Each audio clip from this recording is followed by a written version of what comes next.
32 teams vied to be the best in the NFL this year.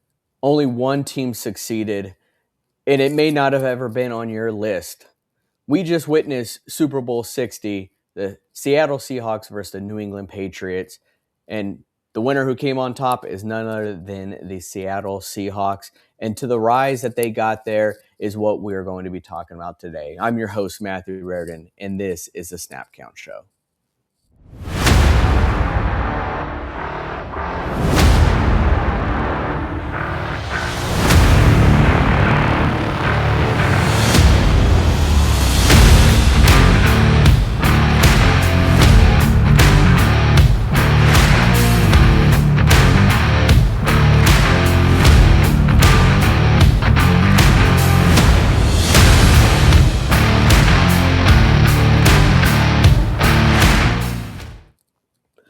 What's going on, everyone, and welcome to another episode of the Snap Count Show, where I'm your host, Matthew Raridan, and with me today is none other than David Street.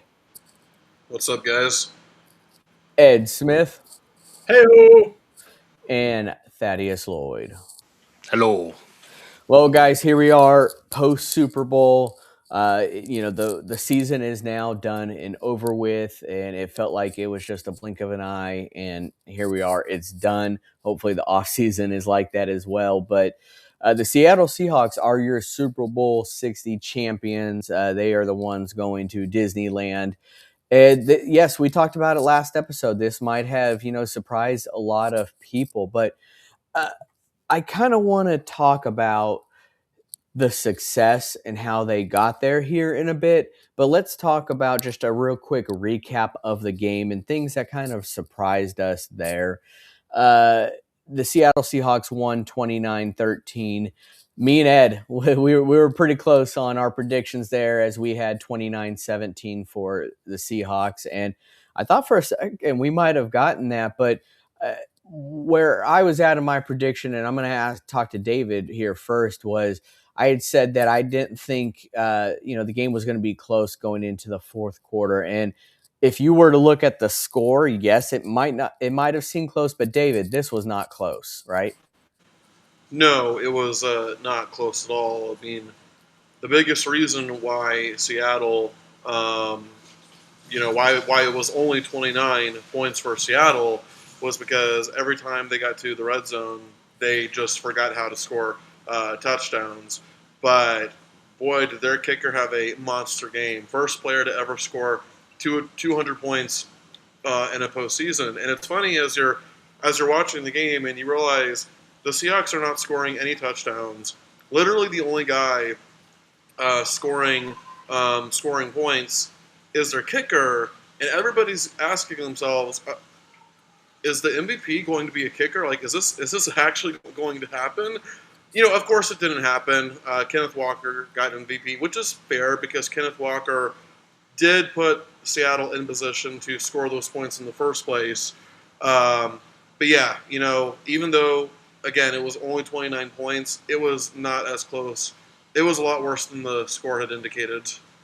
Yeah, if kicker didn't win MVP this time, it's probably never going to happen, because if you look, I think the last 15 Super Bowls, all but 3 have been quarterbacks, and the other 3 were wide receivers. So running backs, they don't even get it anymore. But Kenneth Walker did have a great game and got it for a Super Bowl MVP. Yes. So don't forget about the defensive players who won it. So 2013. Malcolm Smith, linebacker, won it for Seattle. Yeah. And then a couple of years later, Von Miller won it for the Broncos. Yeah. So a couple of defensive guys have won the Super Bowl MVP. Yeah, thank you, David. Yeah, for correcting me there. Yeah, on the offensive side, it's mainly quarterback and then some receivers. But yes, Von Miller. Oh, the offensive side. Okay, I get what you mean. But Von Miller definitely deserved that MVP back in the day. That was a monster performance he had against none other than Seattle. But Jason Myers. I mean, Ed, we talked about the special teams, and it wasn't just him. Seattle clearly won the special teams match here, right? 1,000%, because not only did Jason Myers cash in what the offense couldn't, Michael Dixon made it just almost impossible to gain momentum against the dark side defense of the Seahawks by pinning, and I mean pinning down punts inside not just the 20, but inside the 5. It was a long way to go and a short time to get there for Drake May to try and get this offense for the Patriots on track. He just could not get around and find anybody because you could see the clock inside Drake May's head just speeding up constantly through the first 3 quarters. He was rushed, he was confused, he was not as calm and collected as what we've seen Drake May through the season. And part of that has to do with how long of a field he knew he had to go through to get his team back in the game. That defense just, it was like a boa constrictor around him. And it starts by having drive start at the 2 and at the 4 respectively. So that in all for the postseason, Michael Dixon had 10 punts inside the 20-yard line, which is difficult for any team to just consistently have to drive, especially against a defense like the Seahawks have. Yeah, and the Patriots got lucky, Thaddeus, because when a punter is able to pin an opposing team within their 5 yard line 2 to 3 times in a game, it's hard for them to really recover from that. And New England, they couldn't even get first downs. So if they couldn't get first downs, they're having to punt it from their end zone, and they're giving the Seahawks relatively great field position to start with. So, in your opinion, do you think the Seahawks probably could have actually had this score even higher in this Super Bowl? Yeah, one obviously the field position, would have helped a lot, but one thing you could also point to was if the Patriots had somehow pulled this game off, I don't even think no matter what the offense did, the MVP would have gone to Christian Gonzalez. Yeah. If the Patriots did not have Christian Gonzalez, the Seahawks would have dominated the Super Bowl even more, like they did during the regular season. Like they destroyed the 49ers. They would have easily put up 40 plus points on this Patriots defense. Because Jackson Smith and Jigbo, the league leader in receiving yards, third most receiving yards in a season, including postseason, only held him to 3 catches, I believe, during the game. So that was just an incredible job. But if Smith and Jigba had put up the normal season numbers, he would have had at least 1 or 2 more touchdowns, and it would have been even more of a rout. So if there would have been an MVP like there was in, I believe, Super Bowl 6, where they split the MVP and one of the MVPs was from the losing team, actually, it would have been Christian Gonzalez, because it would have been a lot worse. Oh yeah, he put his body out on the line to save touchdowns, and that's I mean, you can't ask for anything more than that. But I think really where you started to see dividends pay off is having that veteran presence. Cooper Kupp, although you look at his stat line, I know he led all receivers on the Seahawks side of the ball. You could tell with him being the veteran there, he knew how to get open. You could always count on him and rely on him. So, Ed, just how big was it, picking up Cooper Kupp this offseason? It was huge because with the way that Seattle was constructed, it was constructed in a way to let JSN emerge as the receiving threat for that team, and to have a Cooper Kupp be that veteran presence that has been there before. He has won a Super Bowl before. He knows what it means to be there, and he knows that you have to get down to 3 zeros on the clock for the game to be over. So having that focus is something that Cooper Kupp brought to this team that if he hadn't been there, I'm not sure if they would have realized the importance of it, because as a young team, and this is still a young team, how do they understand the importance of not just getting up on their opponent, but outlasting them as well? And Cooper Kupp was able to give them that perspective on top of the talent that you saw himself paired up with. Yeah, I want to I go ahead, want David. to just kind of I want to piggyback off a point that Ed made. Um, that yes, the Seahawks are a young team, and guess what? The 2013 team was also a young team. But you know what the difference is? The difference is that Seattle back then had Pete Carroll. Not exactly a young guy, we can all agree with that, right? Whereas this team, the head coach is also a young guy. And so from the roster to the coaching staff, you get the sense that this is a team that is not going to go anywhere for a long, long time. Yeah, and we're going to talk more about that here actually in a couple minutes. But I think lastly, one of the things that really shocked me in this game was, yes, I get that the Seahawks defense is not an easy task to go up against. By no means, they really were constricting New England from doing anything. But New England just didn't give I feel like their offense a chance because they kept trying to pass it. Why were they not trying to bounce things out with giving the ball to Ramondre Stevenson or Travion Henderson, who you got in the draft? Because you let Drake May drop back almost every single play, and it was resulting in a quarterback rush, a hurry, a sack. I mean, what did they end up with? Was it 6 or 7 sacks just this Super Bowl?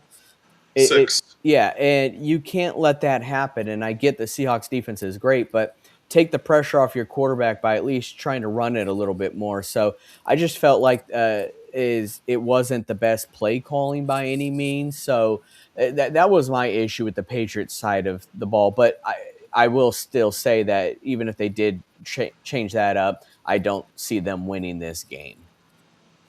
So Yeah, Yeah, well, definitely with with oh, sorry. definitely with Drake May, he had a QBR of 16.3, which I don't know about y'all, but I think I could have done 16.3 if you put me out there just by catching the ball and throwing it into the ground.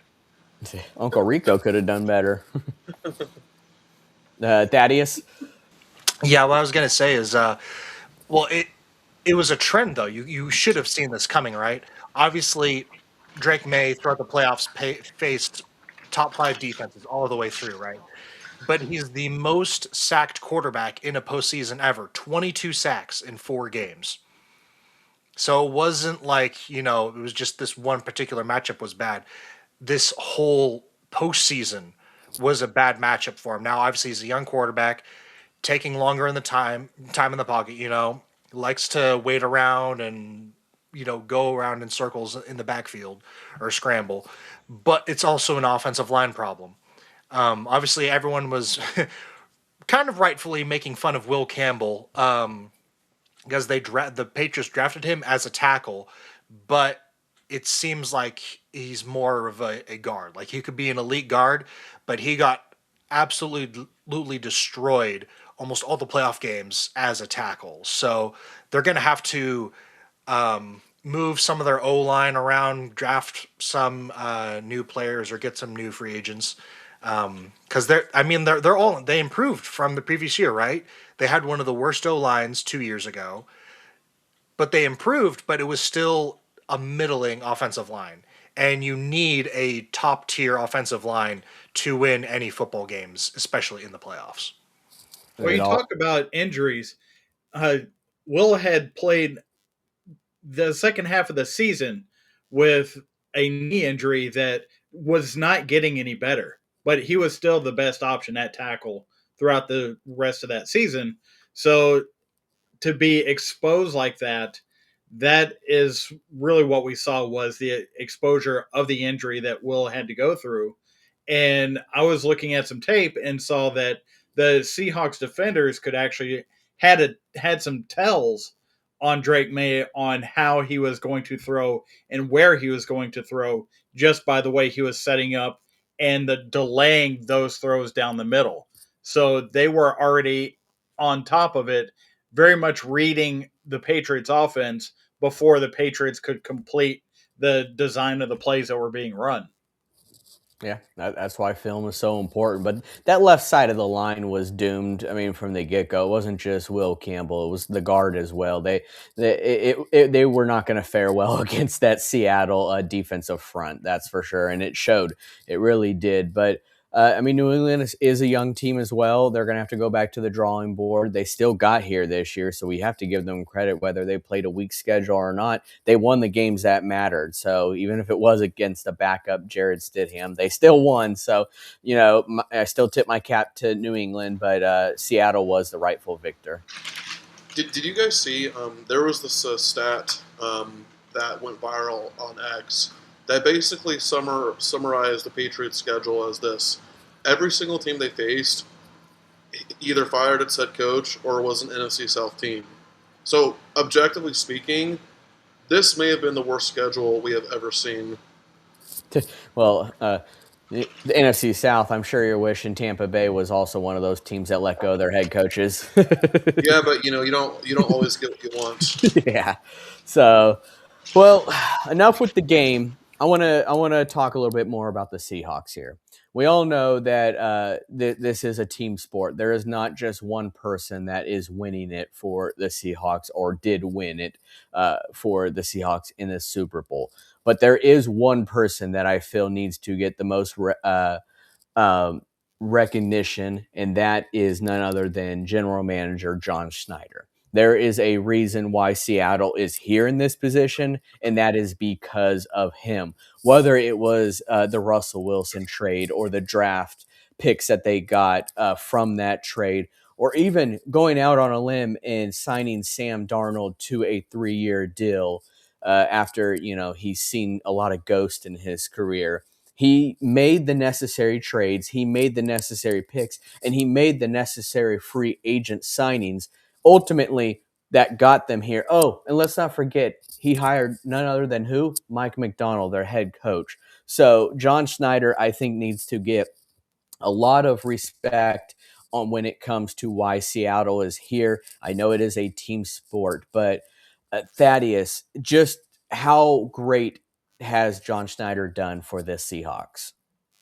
It's really been an unbelievable job. In one season, we've known, obviously he's been GM for the Seahawks for about a decade now, right?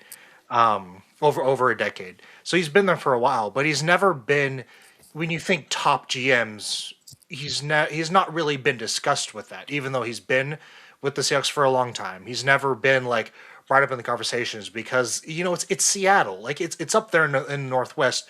Nobody else is close to them relative to that area, so nobody really pays attention to them, and that's kind of why I feel like obviously it caught a lot of people by surprise in general. Obviously, I think the season itself also caught a lot of Seahawks fans off guard as well. It's like, whoa, are we actually this good? And it's because of the job Schneider has done, right? He's the only the second GM to take a roster with a different quarterback and a different head coach and win two Super Bowls with that different combination. The other one being Eagles GM Howie Roseman, and everyone knows Roseman is one of the best deal making GMs. John Schneider has been one of the best roster building GMs in the league. If you go past their past 3-4 drafts, it's been phenomenal. All of their defensive talent, obviously, also getting the right coaching staff, right? Hiring Mike McDonald, the new young defensive minded head coach who's done wonders for their defense, right? Making moves, right? Getting rid of Russell Wilson, right? Russell Wilson moves out.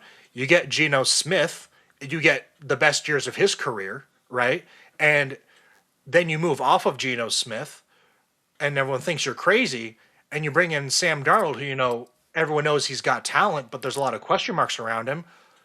But also surround Sam with some good veteran players as well, like bringing in the hometown kid in Cooper Cup, basically. Bringing in that veteran presence.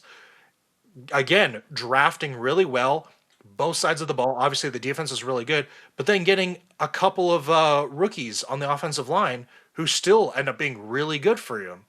And the whole team just clicks together, and it just came into like a perfect conclusion with them winning the Super Bowl. And it just shows the progression of John Schneider's GM method, which is you draft well, make a couple moves, which even if people think it's crazy, they ended up being the right moves.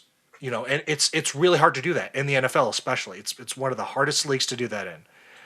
And then just trust the process with the coaches and the players who you put your trust in, and it looks like it's worked out really well for him. And like we said, as far as like what David said about the Seahawks from a decade ago winning the Super Bowl, the difference is you got obviously you still have the young quarterback, but now you have the young, ultra talented defensive coach.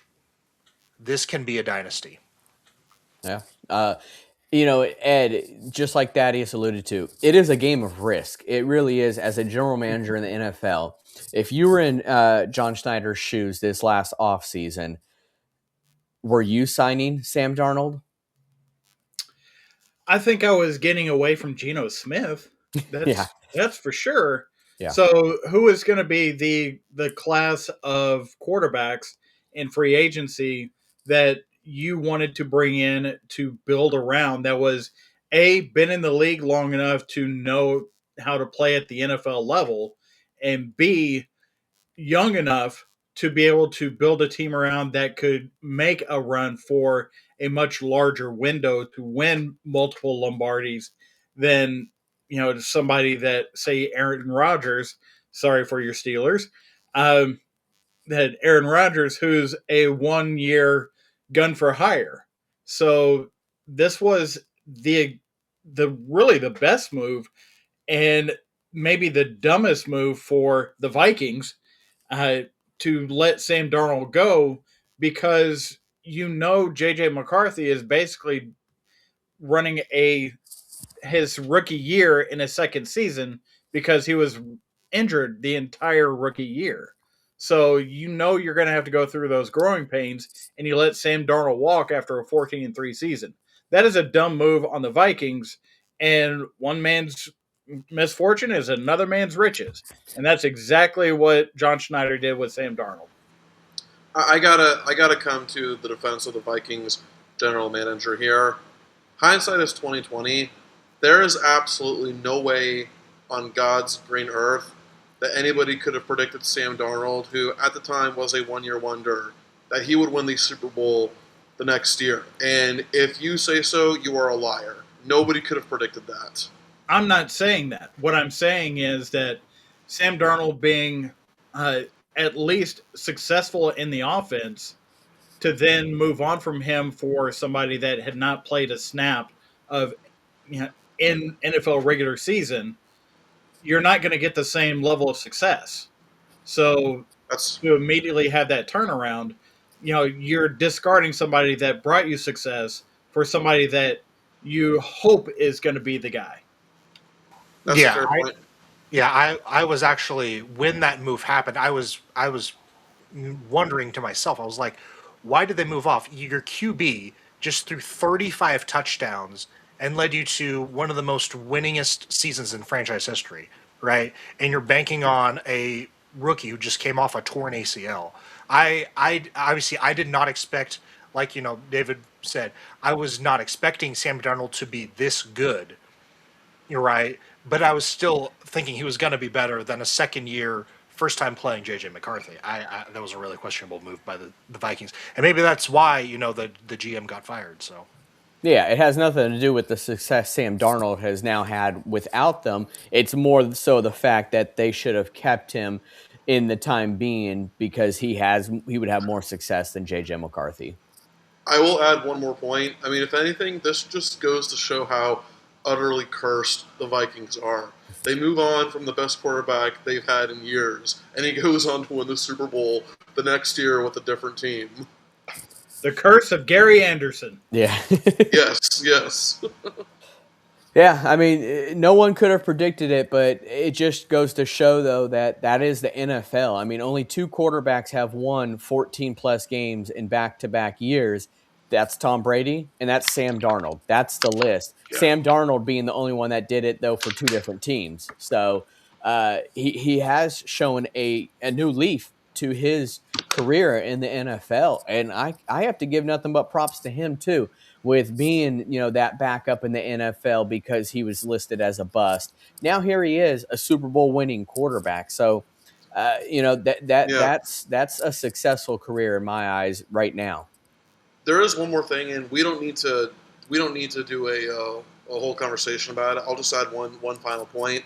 There is something that Seattle needs to consider. Yes, Sam Darnold did win the Super Bowl for them, but he also had the most turnovers, I think, in the regular season. And so that's 17 games versus a 3-game sample size. So if you're Seattle, you're wondering, okay, can we trust Darnold to replicate his postseason success going into the next season? And so, yeah, you gotta wonder what they're going to think about there. Yeah, I mean, we'll only see. I mean, when it comes to next year. But speaking of And next they year, can worry about it. They can worry about it later. Right now, it's celebrating time for them. yeah, That's it's exactly what happened with Nick Foles. yeah, Nick Foles. Yeah, yeah, it's the last thing on their minds right now. But uh, we we will talk about next year more. But I am kind of curious. Do we see Seattle once again in the Super Bowl next year? Thaddeus said, this could be a dynasty possibly with the young core that they have. But do we see them early on right now in the Super Bowl again next year? um, it depends on who Mike McDonald hires um, as the offensive coordinator. I've read that he might promote in house. We'll see, but defensively, as long as Mike McDonald is there, they're always going to be competitive. Yeah, I would agree that they're going to remain competitive. But Ed, do you think that they have what it takes to make it back to back years? My hinging point for them is how they handle free agency, because they have a whole list of players uh, that are free agents at the end of this season, and they are not just the scrubs that are backups on this roster. We're talking Kobe Bryant. We're talking Josh Jobe. We're talking Kenneth Walker the third, who is your Super Bowl MVP. We have Charbonnet coming back next year after a torn ACL on the last year of his rookie contract. So, what does this front office do to really hone in on what they need and what they can afford? Now, they do have $71 million under the cap at this point, the $303 million cap that they have. They've got 71 million to play with, but where do they allocate that? Are they allocating that more on the offensive line to give Sam Darnold more protection? Are they going to go after some trades so they can do some sign and trades with some top end free agent talent that's out there? What do they do in this free agent market, and how well do they hit on the draft this upcoming year the way that they've been hitting over the past few years in the draft? Yeah, yeah. In the draft, I mean, it is where it all starts, and we are going to be talking about this upcoming draft here shortly. We have the pro days and the combine, which we're going to be covering a lot of that. But there is one team right now that just really strikes me as a team that has all the balls in their court right now, and that's the LA Rams. Keep in mind, the Rams have 2 first-round draft picks this next draft, and they already have a pretty damn good roster with what they have at the moment. Yes, I know they lost their offensive coordinator, but they still got Sean McVay as their head coach. Matthew Stafford announced he's coming back. So that future right there is bright, but it's the NFC West that the future is bright. It's wide open, and that's why I think it's going to be tough for Seattle to get back there again next year, is because they've got the Niners twice a year. They've got the Rams twice a year. The Cardinals, I'm not going to count them just yet, but yeah. There is, by the way, That's real quick. what okay. I Yeah. listen. Like, I know I know we've already kind of moved on from the game, but I want to go back to it real quick because there is a staggering stat that I think is worth mentioning, and that is in Seattle's postseason run, they did not have a single turnover, becoming the first team in NFL history to go an entire postseason without giving the ball away. What makes it more impressive is the fact that they had the second most turnovers in the regular season. And I looked it up, and if this is correct, apparently they are the first team to ever rank bottom three in giveaways and win the Super Bowl. Again, I know we've kind of moved on from the game, but to me that's a stat that is so insane that it bears worth mentioning. Just playing smart football. I mean, you have to be able to do that to win these games, and they showed that they did, and ultimately won the Super Bowl. Thaddeus, what were you going to mention? Yeah. So what you were saying about the Rams and the NFC West, as far as like what would stop the Seahawks from repeating, they pretty much would have a grip on the rest of the NFC. I firmly believe that. However, their biggest competition does come from within the division. Now, I will say, as a 49ers fan, I don't think. Now, obviously, if we get healthy, if we move away from the electrical substation, we might have a little bit better of a chance.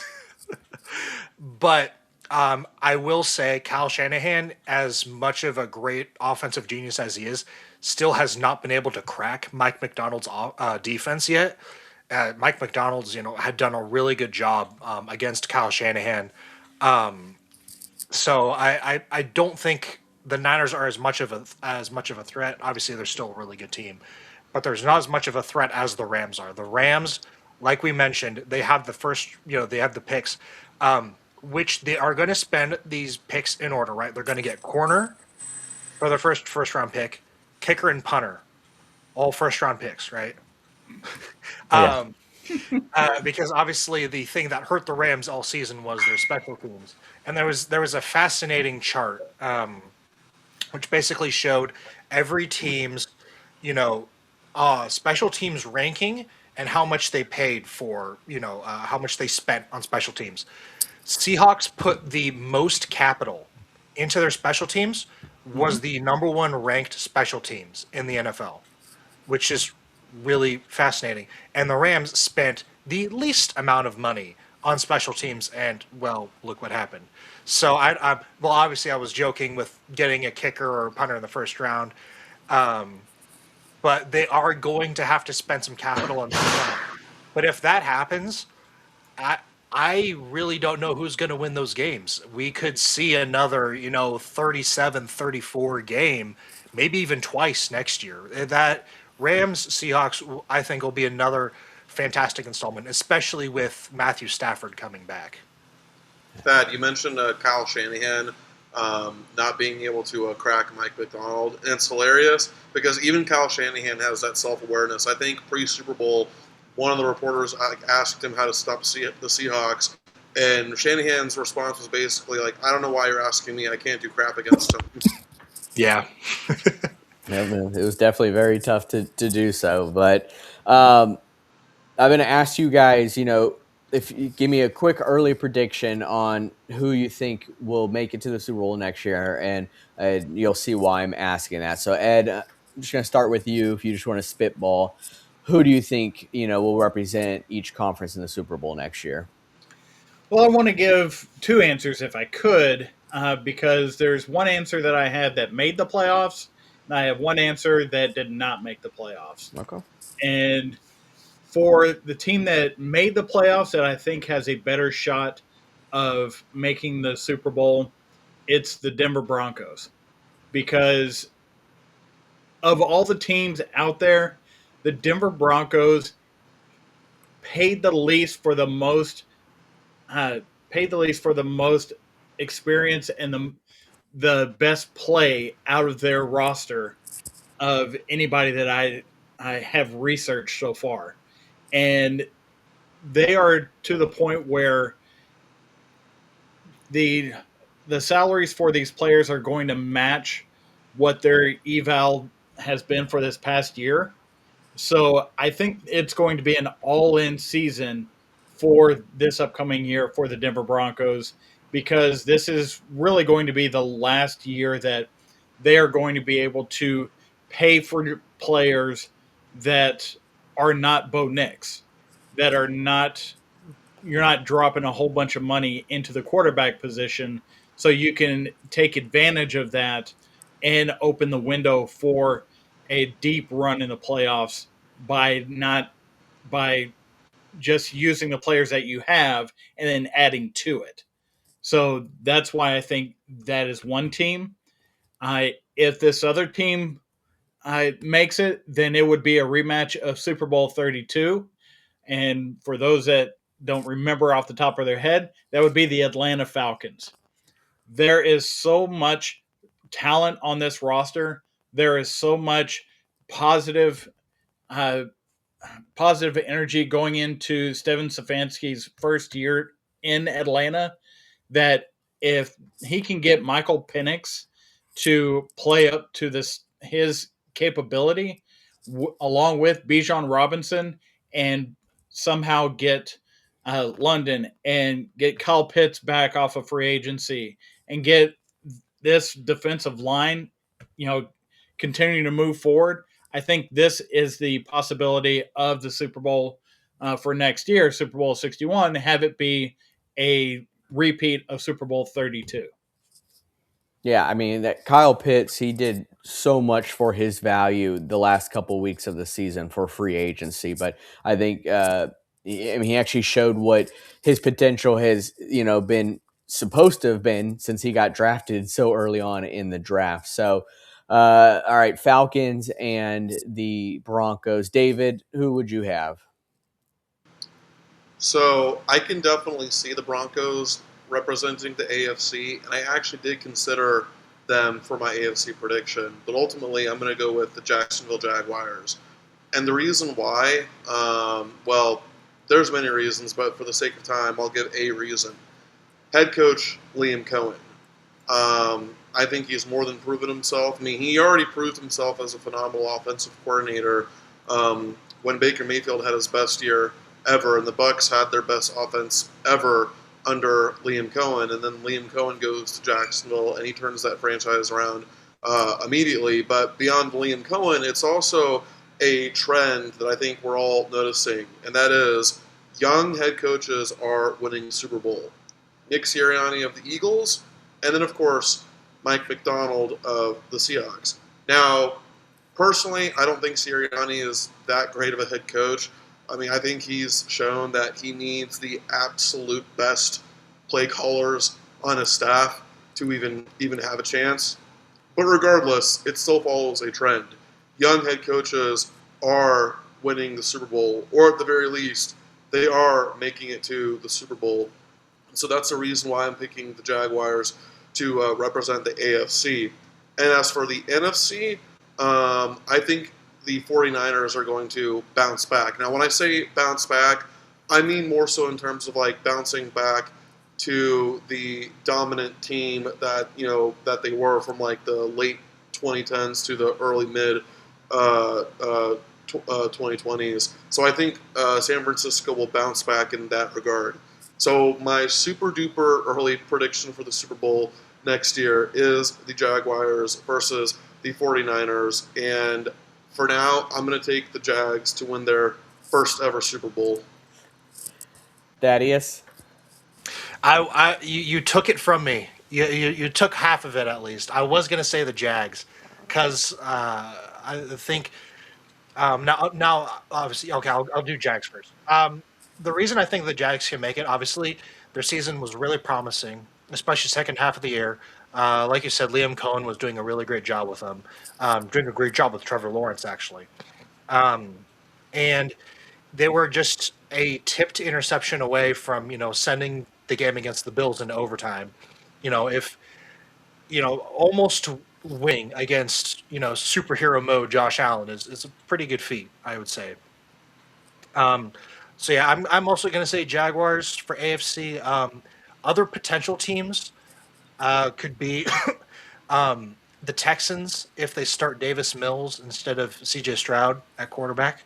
Um, I'm actually kind of being serious here though. Like Mills looked more competent than Stroud did, especially during the playoffs. Um, and then also the Chiefs, the old monster of the Chiefs, if they get a top tier running back, probably in free agency. But that could change almost all of their offensive woes, I think, because they have the receivers, they have the offensive line. Um, Maybe getting like a second tight end wouldn't hurt either. But obviously they have Spags as defensive coordinator, so that they could also make a run back to it. But as of now, I do think it is the Jags. Obviously, like I said, Liam Cohen helped with the offense, but then Anthony Campanelli with the defense did a fantastic job. Number one NFL number one rush defense. They were really really good. So I would expect them to continue it this year, and they had a good draft as well. NFC side, I talked about them already, but I'm gonna have to go with the Rams. I really do think the Rams. They literally just needed to fix their special teams, right? And they would have probably won 2 out of the 3 games against. They would have won one more game against the Seahawks, if it wasn't for special teams. So, and maybe the GM for the Rams, Les Snead, is also really really good. He can shore up some of their stuff, and like you said, they have the first round draft picks. So I think I would expect the three NFC West teams to make it back to the divisional round again, and we might get a Rams Seahawks or Rams 49ers NFC Championship, but I've got the Rams and Jaguars for Super Bowl next year. So the reason why I asked that question is, I read this article earlier of 15 experts giving their uh, early picks for the Super Bowl next year. And on the NFC side, the consensus pick was the Rams. They were pretty consistent on the Rams representing the NFC in the Super Bowl next year. But I'm going to ask the three of you to then guess who they thought. They had 3 teams in the AFC that they felt were going to be going to the Super Bowl. So, David, I'll ask you first, and then then Thaddeus and Ed don't repeat what he says. But David, who do you think these experts have represented in the AFC next year?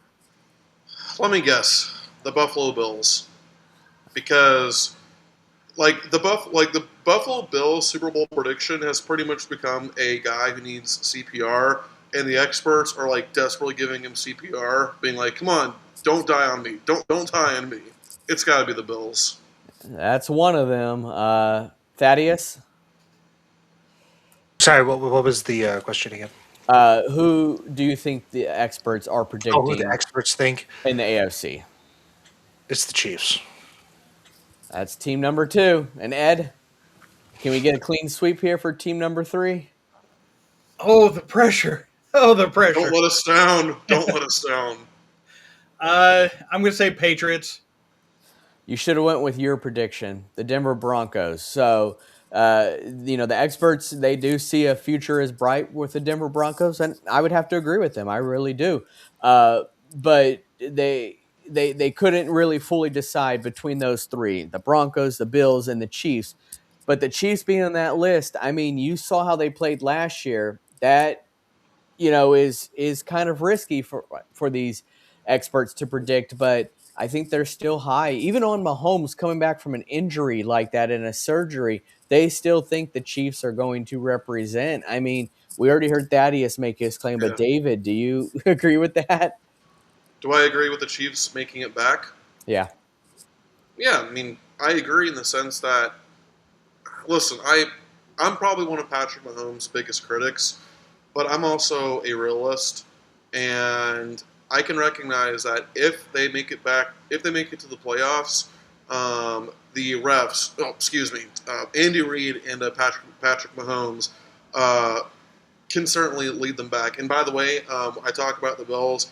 Yeah, I'm never going to predict the Bills to win the Super Bowl again. Your easiest path ever. You don't have to face Patrick Mahomes. You did not have to face Patrick Mahomes. You didn't have to face Lamar Jackson, and you still left it up. Your easiest path ever, and you still left it up. Well, Ed, I see you shaking your head there, and I can see Ed right now saying though he's also a realist, and and that's the reason why he's shaking his head. It's more of the fact that if the Chiefs make it back to the Super Bowl, the salary cap means absolutely nothing. Because right now they are $55 million over the cap already, and if the Chiefs are able to somehow put together a roster good enough to make it to the playoffs, and let alone the Super Bowl, I I don't know what to think of any of this. They're going to have to completely retool everything in on that roster for them to make it somewhat feasible to put together a decent team.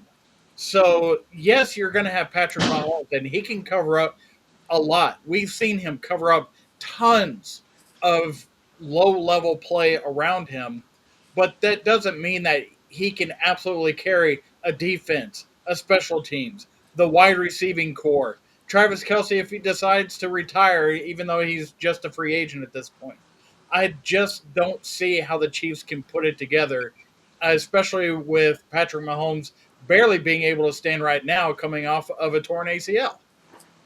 Yeah, it's an uphill battle for them. It really is. But I think where it really needs to start is Chris Jones coming back to giving that production that we're so used to seeing, that defensive front. David.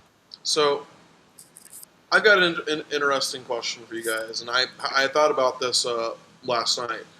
So what I've like when we're predicting who's going to make the Super Bowl, who's going to win the Super Bowl, etc. So something that I've noticed is that the last two Super Bowl winners were teams that really nobody expected to make it that far at all. I mean, you got the Eagles when everybody and their mother was ready to fire Nick Sirianni. Nobody expected them to do anything. They go on to win the whole dang thing. Then the next year, you know, I think most people thought that Seattle may have maybe they would have improved, and I think they predicted that maybe they make the playoffs. I promise you, most people did not predict them to be the best team in the league and to win the Super Bowl. And so I got a question for all three of you, right? Who is one team that you could see kind of enter as like a dark horse? Like you think they'll probably have a good season, they'll have a winning record, they'll have a decent season. Nobody's talking about them, winning the Super Bowl, being the best team, and they go on to be exactly that. Ed, you kind of gave away your answer when you talked about the Falcons, but so then I guess it's more for you, Matthew and Thad. Who's a team that you can see that won't be bad necessarily, but they don't have a lot of expectations, but you could see them running the table? Matthew, let's go with you. I know Ed's thinking it, and no, it has nothing to do with this team. I'm going with the New York Giants. I think Harbaugh comes in there, and I do see a lot of changes in year one. I see an immediate change. So give me the New York Giants making that leap. Okay, I can see that. Well, what about you, Thad? This is a tough one because I'm trying to rack my brain right now. It honestly, it could legitimately be the Houston Texans. Okay. They literally just need top 20 quarterback play, and they can Yeah. win the Super Bowl because that defense was so good last year, Yeah. legendary defense last year, and they lost because their quarterback had 5 turnovers all on his own, which is you almost never see that happen. So Yeah. I, Yeah. I And go ahead, Ed. Go ahead. I've got another one. I've got another Okay. one, and it's going to be a rerun. It's going to be a rerun from. No, it's not the Chargers, although I thought it. Yeah. Uh, it's going to be a rerun from all shucks. What? Why did we not see this coming last year? It's the Indianapolis Colts. Daniel Mm, Jones is going to be back with Jonathan Taylor, and you're going to see improvement in this offense, which was already dynamic with Danny Dimes dropping it like it's hot. You're going to see more competitive nature in the second half of the season, hopefully, as long as Daniel Jones stays healthy. What had them drop off a cliff at the end of the year, having to get Philip Rivers off of his couch and put him in to run a franchise and hopefully make it look respectable over the last month of the season. And they had Well, the money. he didn't do Nice. too bad though. It was a little Yeah. side note. It was so funny when people were pointing out as soon as the Patriots lost the Super Bowl, everyone was pointing out how Philip Rivers did a better job against the Seahawks than the Patriots did. Nice. They almost And won then that for game. me, I'm going to go with the Detroit Lions. A couple years ago, they absolutely dominated the regular season, and then they dropped from first place all the way to last place in the NFC North. But to be fair, the NFC North this past year was an absolute gauntlet of a division. Every single team in that division had a winning record, and so will Detroit return to its dominant form a couple years ago? Probably not, but they still have a very good roster. I still think Dan Campbell, despite having some very obvious flaws, is a great head coach. So I could see the Lions bouncing back and potentially winning it all. I don't think they're going to, but it wouldn't surprise me if they did. Well, the Lions, I feel like, are kind of like the Eagles, right? Both Dan Campbell. Now we have it's kind of like the person in the office, the really skinny, good looking guy calling the woman on the phone, and then there's the fat guy, and she's like, "Oh, help!" Security. We look at Dan Campbell as the great coach, but him and Nick Sirianni are the same kind of coach. They're the CEO coach, right? They don't really call the plays. So they're almost entirely coordinator dependent.